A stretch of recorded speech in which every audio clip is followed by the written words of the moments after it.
Kita semua ketahui satu-satunya jalan untuk mencapai ma'rifatullah adalah dengan jalur Rasulullah sallallahu alaihi wasallam, dengan jalur Nur Muhammad. Tidak bisa seseorang menemui Allah tanpa kekasihnya, itu Muhammad. Istilahnya kekasihnya di sini dalam pandangan hakikat itu adalah tajalli, bisa disebut adalah dirinya. Jadi Muhammad itu adalah dirinya, kenyataannya, ainullah, kenyataan Allah. Muhammad adalah sifat Allah. Jadi seperti itu. Jadi tidak akan seorang hamba itu sampai kepada Allah tanpa melewati daripada Muhammad itu tadi, Nur Muhammad. Jadi seperti itu. Jadi bagaimana sebelum kita fokus kepada tajalli, fokus kepada rahasia diri yang ada pada insan, di sini kita harus tahu apa yang bertajalli. Yang bertajalli itu bukan diri Tuhan, bukan diri Tuhan, namun rahasia diri Tuhan. Bedakan dulu mana diri Tuhan, mana rahasia diri Tuhan. Jangan sampai kita ini salah paham. Diri Tuhan itu yang mana? Yang kunizat, yang zatul bukti, zat semata-mata, yang betul-betul tidak bisa disebut, tidak punya nama, berkali-kali tidak ada yang bisa disebut, tidak ada sesuatu pun yang bisa untuk menyebutnya, dan dia telah ada sebelum segala sesuatu itu ada, sebelum nur itu ada, sebelum. Jadi harus dipahami diri Tuhan itu yang mana gitu. Tidak ada sesuatu pun, bahkan masa pun belum ada di situ. Belum bisa disebut suatu masa ataupun waktu ataupun apapun di situ, tidak bisa disebut. Itulah diri Tuhan.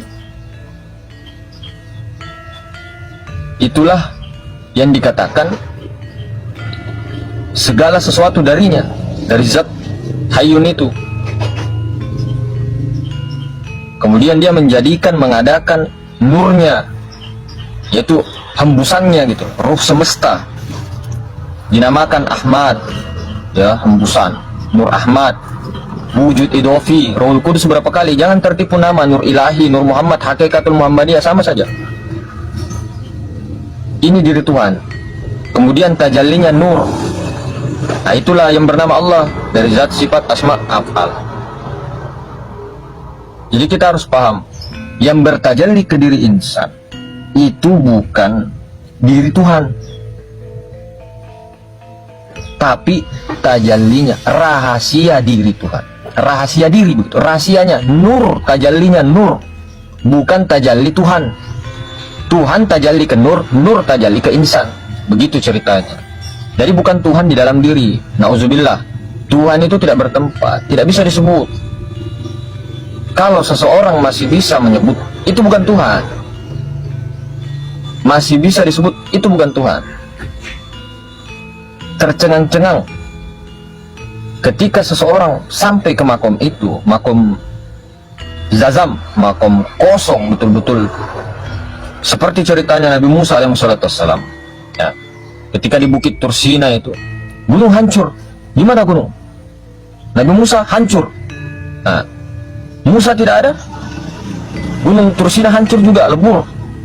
Nabi Musa dikiaskan di situ pingsan, ya. Kemudian Bukit Tursina juga dikiaskan di situ hancur, padahal masih ada. Hancur lenyap itu Nabi Musa, hancur dirinya, semua hancur, tubuhnya seolah-olah ya, tidak pernah ada tubuhnya itu. Gunung yang di depannya itu hancur lebur dari pandangan. Nah, itulah makom. Dikatakan di situ ketika seseorang sudah sampai di makom itu, tidak ada lagi kata-kata, bagaimana?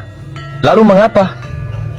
Kok kenapa bisa begini? Lah ini apa namanya? Loh, kalau masih begitu, itu masih bingung, masih belum. Di situ tidak ada kata-kata, betul-betul tidak ada kata-kata, tercengang-cengang hingga kebingungan seperti